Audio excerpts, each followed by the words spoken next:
Hello everyone, welcome to X Chapter Channel. Today I have two very special guests, real live university students in Japan, and we're going to be talking a little bit about the experience of Japanese university students and how to get the best out of your university years.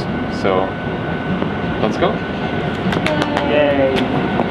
So first I should introduce, this is Amy and Hello. Tsubasa. They both are typical yet not typical university students, and today we're going to find out why. So I guess first of all, can you both say a little bit something about yourself, a little bit of background?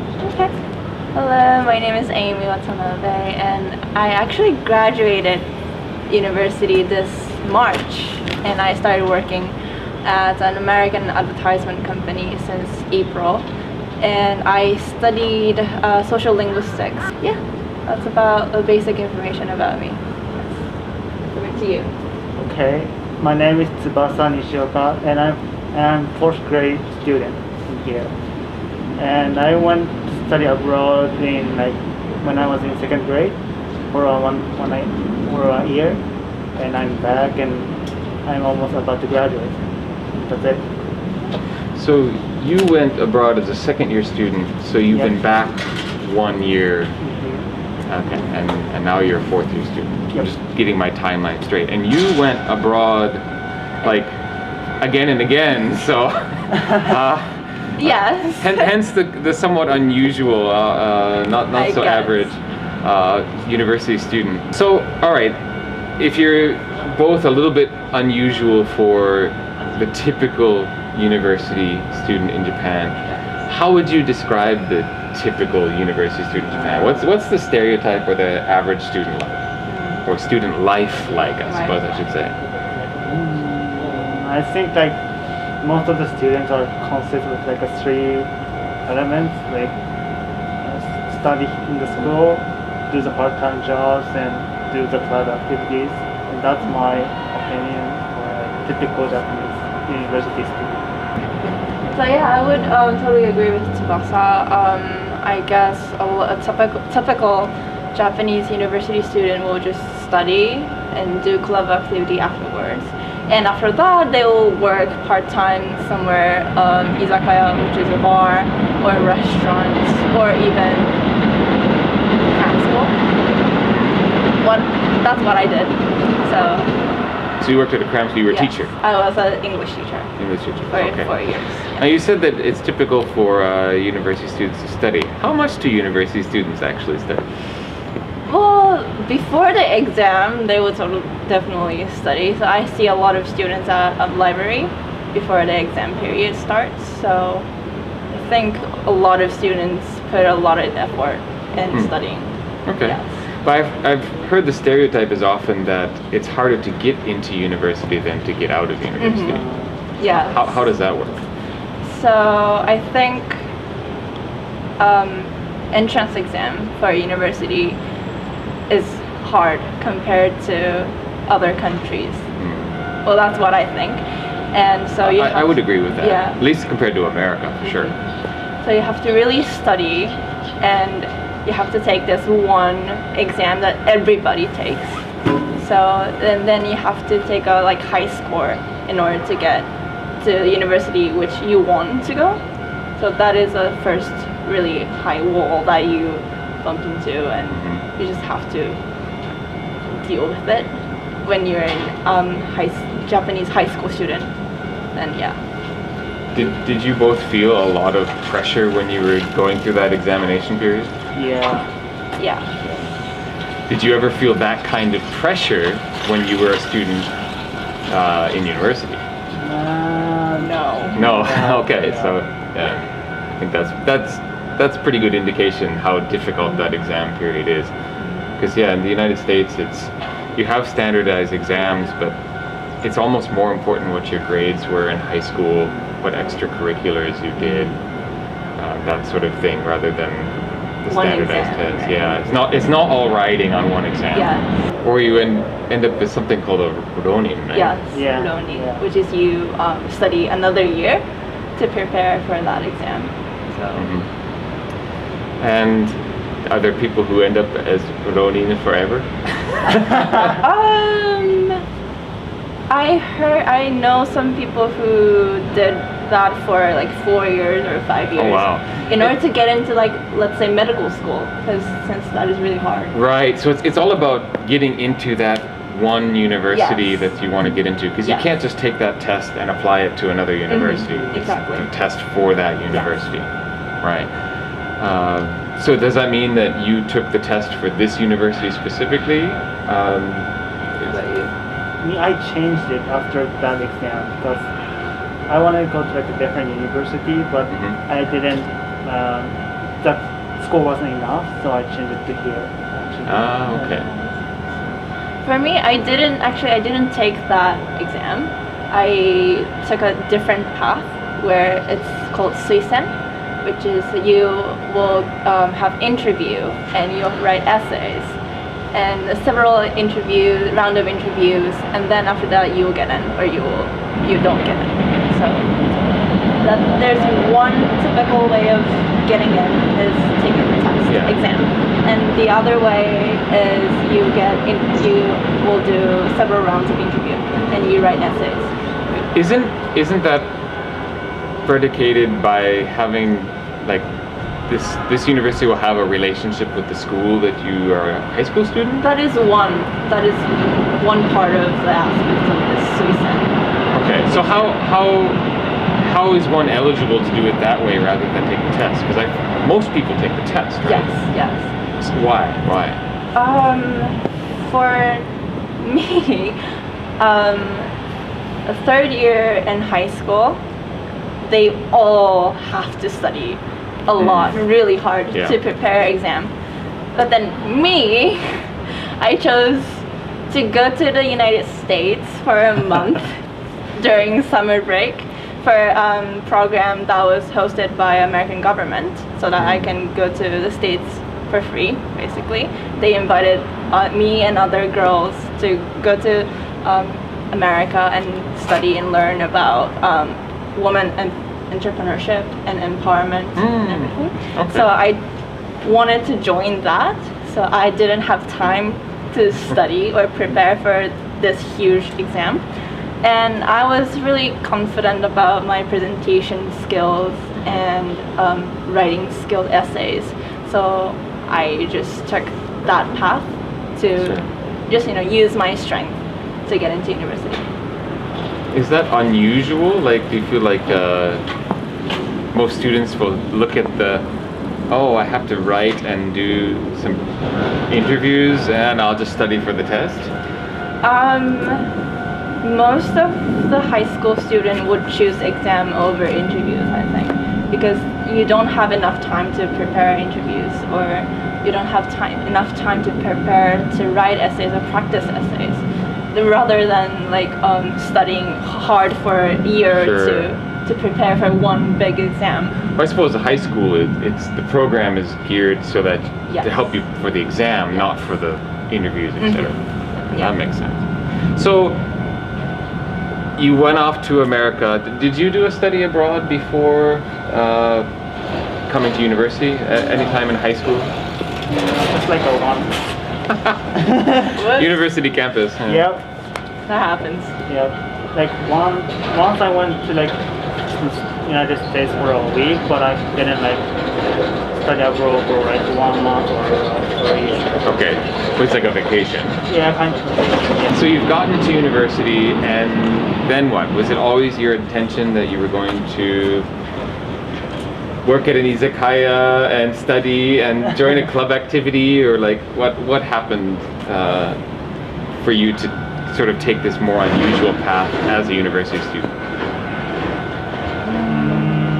I should mention that they both did some pretty extensive study abroad experiences, and while about 60% of students in Japan will do a study abroad of like a month or less, a lot of times like a English immersion for 2 weeks in Australia or something along those lines. It's actually only about 2,000 students a year of Japanese university students will actually study abroad for a year or more. and that's something that both of you did. How did that all come about? About you? Well, I wanted to study abroad like before coming to the university because I thought that there's like no chance that I can study abroad if I didn't get this chance in a university life. So I was thinking that, and after that, like I went to like an office of like where to go, like where I can go, and like I asked them like where I can go, and then like I met one of like a senpai, and he told that like Venice International University is a good place to study, and I ended up going there. Okay. And how long did you study abroad? 1 year. 1 year. Yeah. And where did you go? Italy, Venice. Italy, Venice. Yeah. Nice. So you did study abroad in Italian. Yeah, like I took some classes in Italian and also in English too. Okay. Yeah. And how would you describe your experience? What did you gain from it? What was good about it? Were there any shocking bad points about it? Well, like there's like a one certain pasta called Napolitan in Japan. Yeah. It's like a pasta with we mix it with the ketchups, Yeah. and then we do it on the pan, and then once I did it on like a dormitory, and one Italian guy looked at this pasta and like he screamed at me like say, "What are you doing?" And he told me that like putting the ketchup on the pasta is like putting ketchup on the sushi, and I was like, oh.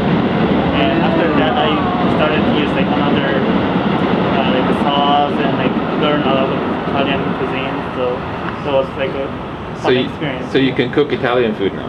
Just a little bit though. Yeah. Well, still that's a good skill to go forward in life. Yeah. I'm pretty sure Napolitan started at a hotel here in Yokohama. I think it was a chef. It was a creation of a hotel chef in Yokohama. Yokohama's always doing weird new stuff like that. Oh, it's tomato sauce. I have to admit, I don't really like Napolitan either because it tastes like ketchup, and I think that's not what pasta is supposed to be. I do like the other ingredients, like the piman and the sausage. Yeah, sausage. The Italian guy was very protective of his culture.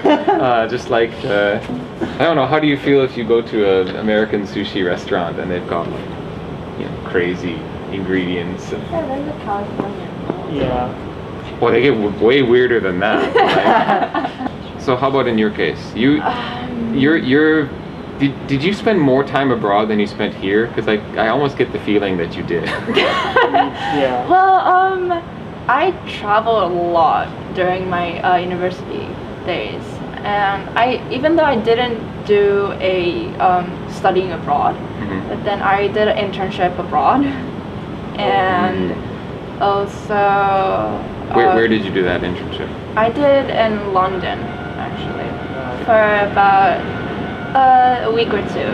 That was pretty short, but the company was really a big Japanese corporate company, so they provide everything for us, and even also they provide our preparation period before we were going to London, and after coming back from London, we we made a presentation in front of the CEOs, and that was really cool experience as well. So some companies are providing international internship, where it's more like internship abroad. Okay. So that was a good experience as well. Yeah. Sounds like they took really good care of you. Yes, they did.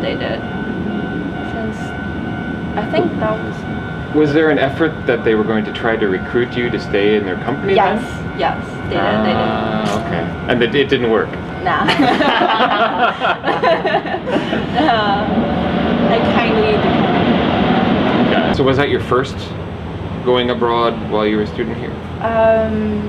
No, I don't think so. My first time She going. can't even remember. I think my first time going to abroad after joining university was September freshman. I went to Singapore. to see my kohai from my high school, my friend from high school, since she lived in Singapore because of her parents' job. Oh.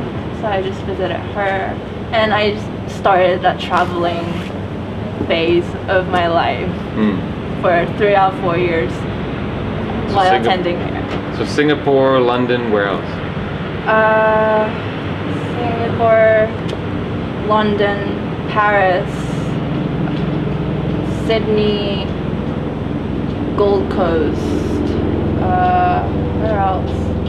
Yeah, around there. And I went several times to Gold Coast and several times to Paris. So What was the longest you spent anywhere?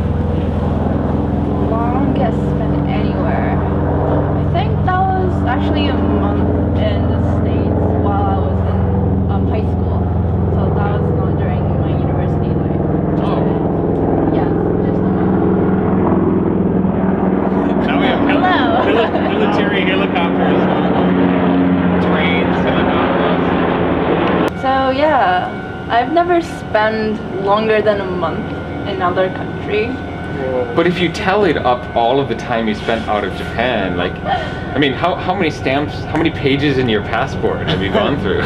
I have a lot actually, and also like sometimes at the Heathrow Airport they don't even stamp your passport. So if you count those, then it will be like more than 10 pages. Rough estimate, if you had to tally up all of the time you spent out of Japan, how long are we talking?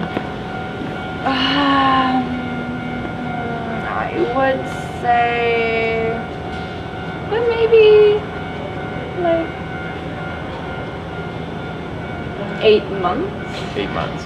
And did you do any other travel abroad or Travel abroad. I guess travel abroad in addition to Italy? Like I went to States for when I was like small, and I lived there for like 3 years. So Oh wow. You lived there?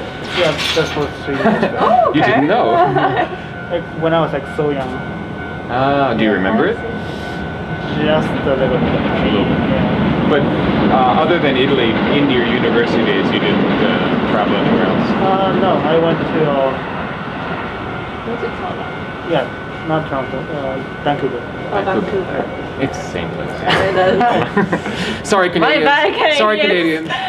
Sorry, my bad. It's the same place. Canada's all one, just like. What did you do in Vancouver? Actually, I went there as the program here too. Oh, okay. Yeah. With, What was the name? AP. for our Taiwan. Oh, you did the so Yeah. you went with The Mr. next Burton. year. Yeah, Yeah. yeah. Yeah. Who is a great friend of this vlog. He's been on here. I interviewed him. He just moved back to Canada, which is why I make Canadian jokes. In your experience with your friends here at the university, were they living the stereotypical university life that you described at first, or did many of them do things similar to you? I would say half, 50-50. Okay. Yeah. So that seems to imply that it's okay. That seems to imply that it's really common for students at this university to do a lot of traveling. I Yeah. think so. I agree. And what are like the most popular places for students to go?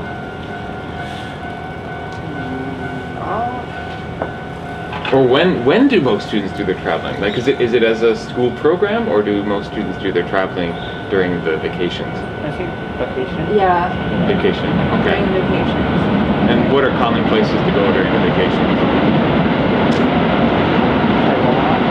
Yeah, around Asia. Around Asia? Yeah, especially South Korea. South Korea is popular. Very It is popular. inexpensive to go to, first of all, and Yes. it's very close. Yes. It's only like 1.5 hour flight, so that's And- like going to Osaka. And I know a lot of students who are really into like K-pop, K-pop. and That is huge. yeah, Korean culture, which I think is always the funny thing about that is I always wonder how Japanese students handle the spicy Korean food when they go to Korea, because Japanese food is so not spicy.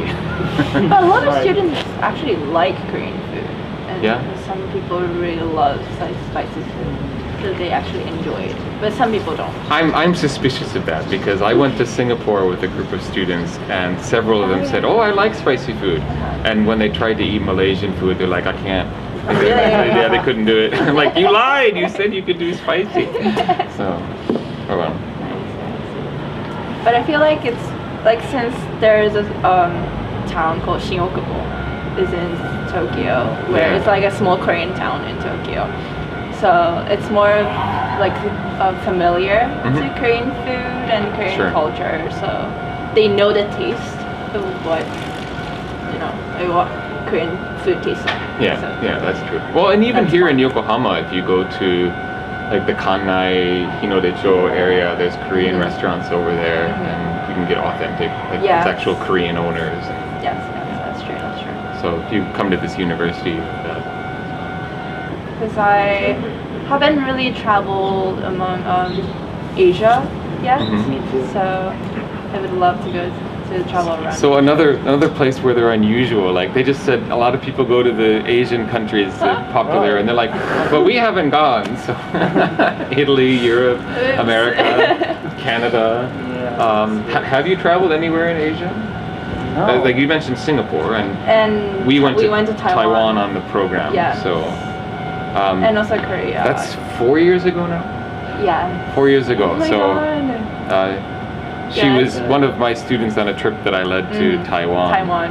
And That was haven't good. gone back, but really want to. Oh no, me too. I think So that's about Singapore, it. Taiwan, And Korea, South and Korea. Korea. Okay. Yeah. Anywhere in Asia? No. No. No. Okay. Where would you want to go first if you had like free choice? Which country would you want Well, to go that's a hard question. Maybe Thailand. Thailand. Why? Yeah. Why? Because I like those kind of like Buddhist temples and those kind of stuff. So I love Thailand. Okay. Yeah. After Corona, if you can go, you now have the chance to travel anywhere. What's first on your list? Period. Italy.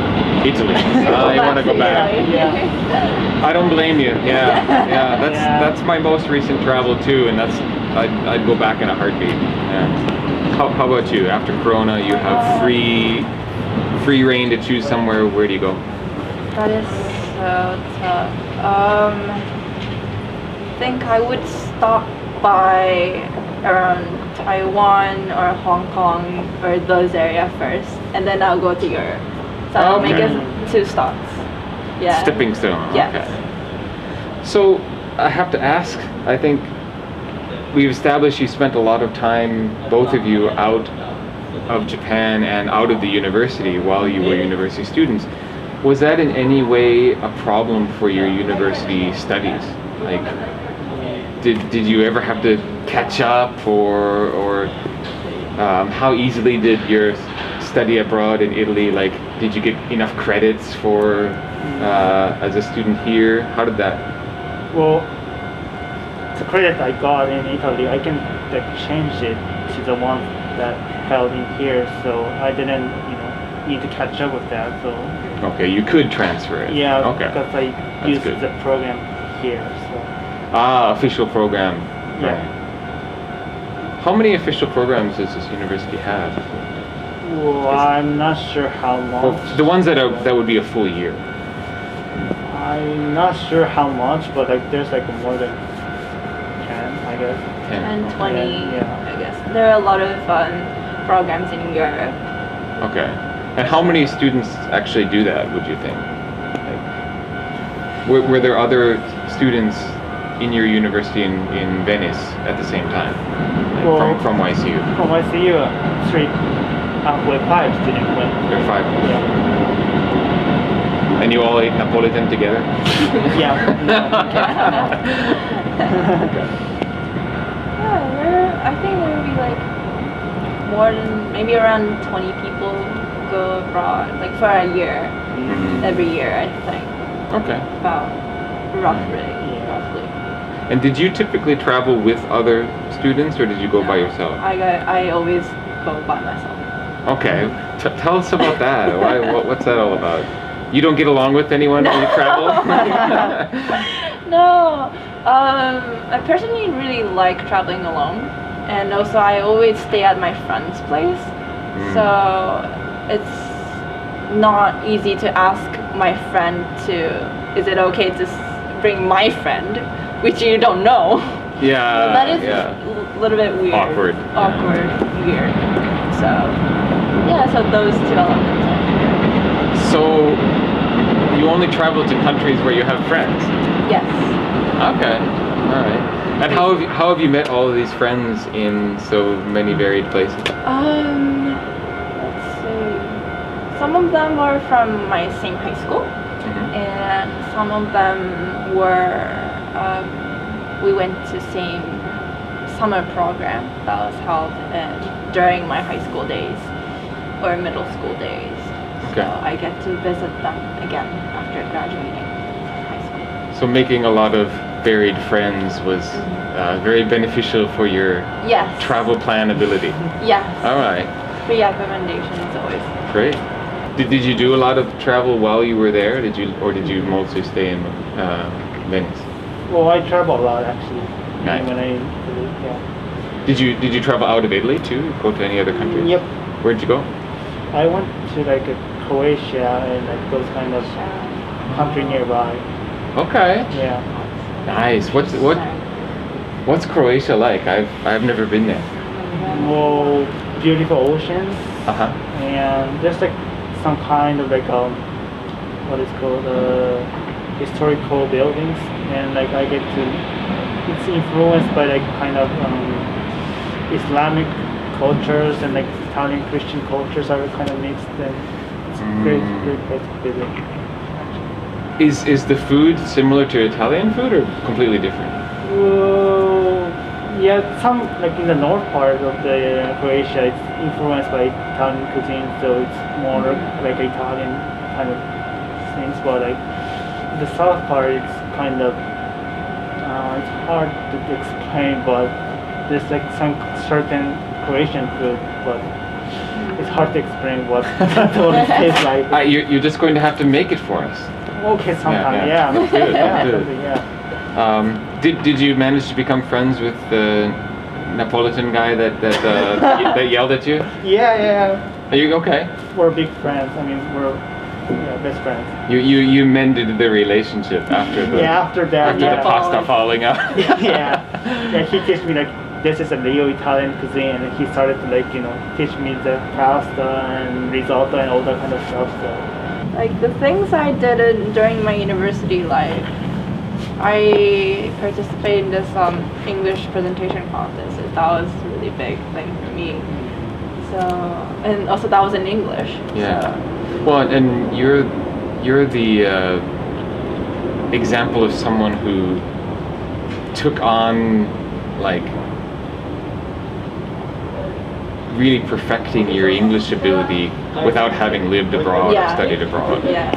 Which is kind of your calling. You've actually come to classes here and talked to other students, like to try to inspire them to, you don't have to. That was fun. You don't have to live in Toronto for a year to have good English, right? So how did you do it? Like, how did you accomplish that? And if you want to do it in your typical speech form, you can, for presentation form, those are. I guess I had so many opportunities that I could use English without knowing, or like I have to use English, and because like everybody else didn't understand Japanese, so I have to try my broken English to somewhat understandable to those English speakers. So how did you get into those situations here in Japan then? My first like starting point for this English journey thing was I was 3 at that time. This is gonna be a long story, so you can cut this off. But, you were 3, and he was in America at that time, and doesn't remember it, but you remember. Yeah, I do remember because this is a really I shocking totally forgot experience. So I What she was did. in this group of kids, and I was in Japan, but then this was in resorts where parents can leave their kids and they can have fun. And it's like a mini club where like, Yeah. it's like a kindergarten, but for resorts. As a parent, I understand. Yeah. Like sometimes you just want to leave your kids. Yeah, exactly. Yeah. So there was this system, and then I was there, and all the other kids were non-Japanese, but Wow. not me. And I talked to this girl, I think that she was American, and I talked to her in Japanese because since she lived in Japan for like a few years, so she could understand Japanese. So I talked to her and I asked her, can we hang out? And she was like, yeah, sure, of course. But then like a few minutes later, she came back to me and she was like, but can you speak English? And I was like, no, because I was 3 and Yeah. I was learning English, but then I have no idea how to like actually use it. Sure. So, but then she was like, oh, then I can't play with you. I can't hang out with you. Oh. So like, That's terrible. I know, it 3-year-olds are so mean. so and my instant thought was like, oh, in order to make friends, I have to speak English. So that was the starting point. So you weren't like upset. You're just like, oh, I just gotta learn English. I was upset, of course, Oh, okay. because I can't make any friends anymore. Yeah. But then, but Strong motivator. yeah, if I can speak English, then I can make friends. So that was my like thoughts going on in my head. And when I started in elementary school, my parents introduced me to this American school summer camp, which is like for 2 weeks in a like during summer vacation. Okay. So I started going there every year, and I took English classes, and everybody was from international school, so they speak English. So I had to use English. Okay. So those situation where I have to use English made me a person who can speak English or like Okay. can Yeah. cope in those situations or environments. Immersion and in a situation where you have to Yeah. use it or So it is like living abroad in a way for like 2 weeks, you know. So those situations where you have to use, and there's no other way. You can't escape to just use Japanese and everything will be fine. So do you think your parents had a lot to do with it then? Do you think you would have had Yes. these opportunities otherwise? Yes. Because it's one of the number one so. questions I get from students is, how do I get more opportunities to use English Yes. while I'm in Japan? And I mean, I have some ideas, but it's not easy. When I was in high school, I used to go to American Embassy like once a month. 'Cause it's- As one does, just go to the embassy. No, because since they had this program or like workshop a month, once in a month, where Okay. high school students and university students can go there and join the workshop or sessions, Oh wow! those kind of I didn't stuff. even know that existed. So Okay. those situations.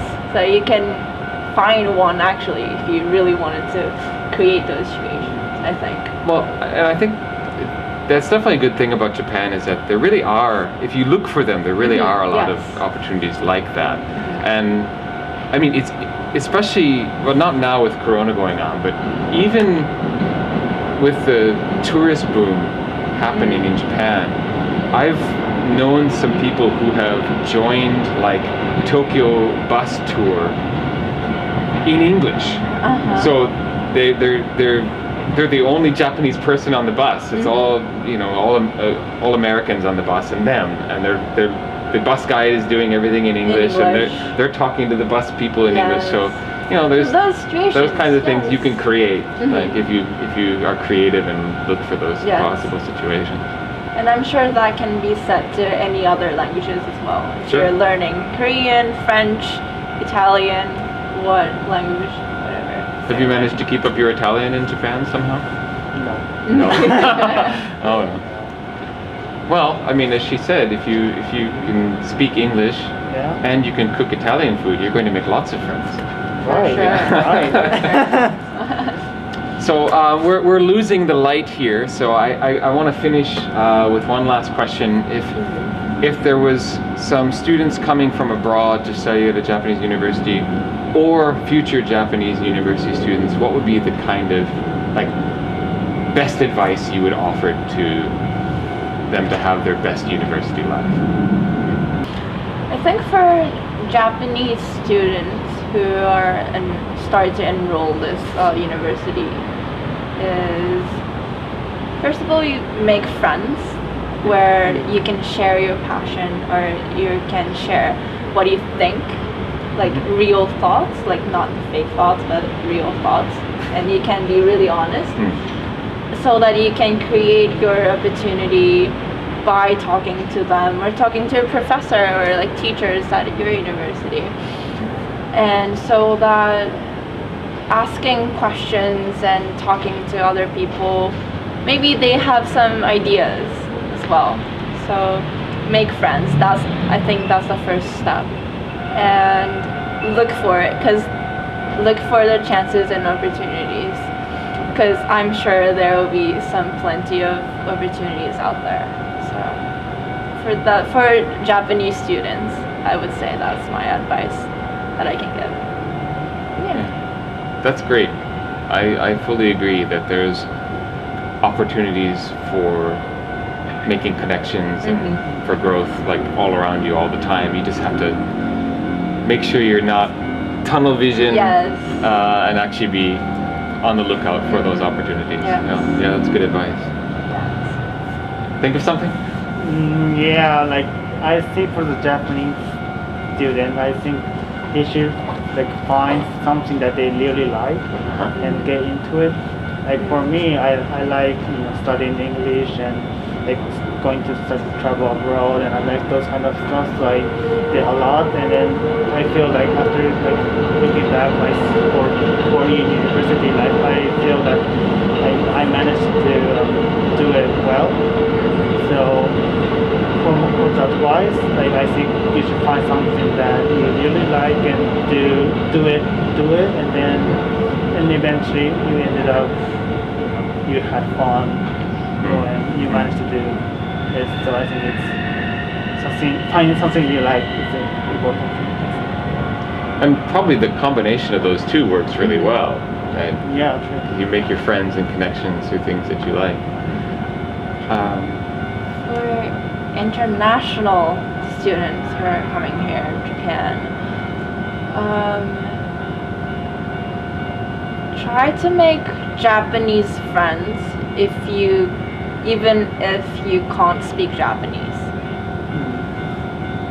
and ask them to take you anywhere, like everywhere. Like take me there, take me that place, this place, ask them. So I think they will be willing to take you somewhere. And of course, because we would love to introduce other culture to like about our culture and culture exchange and like real life experience in a way, because since you're in Japan, so I think it's all too easy, even as an international student, to end up in kind of the university bubble and not get out enough. So I see a lot of international students, of course for Japanese students and who study abroad as well, but then they're stuck in their friend group, and you don't go out of your comfort zone. So going out from your comfort zone is the first step, I think.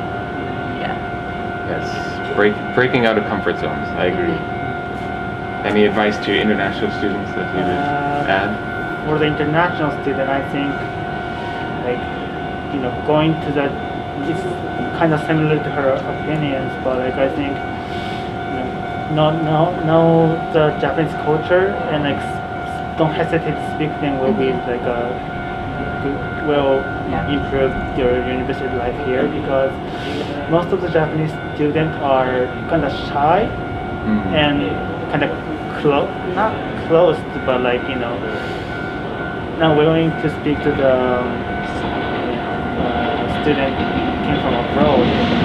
And I think that, but they are kind. So I think if you try to know about them and try to speak them to them, and that will, allows them to wait. I'm speaking, okay? That will allows them to know each other well. So I Sure. don't hesitate and speak to them and try to know about them will be the good. That will be the advice. Right. Don't hesitate to make the first move to Yeah. make friends. Yeah. Great. All right. Anything else you really want to add to let the entire world know something? That was fun. Do you have a product you want to sell? Or, Follow my social. I can put all that information on there if you want. Okay. Yeah. Well, thank you very, very much Thank you for having us. Yeah, this was enjoyable, and thank you for agreeing to do it. And No worries, my pleasure. hopefully you got a lot of good information out of this, and I certainly enjoyed. I learned a few things myself, which was really fun, and including don't make Neapolitan in front of a Italian guy. So if you've made it to this part of the video and you haven't already hit like and subscribe, please do it now. I drop a new video every single Friday about Japanese life, culture, society, from someone who's been here for 15 plus years. Yes. So please look for those every Great Friday. example to learn from. And thank you again. So, Thank you. Thank you. Thank you. Thank you for watching. See you. Bye.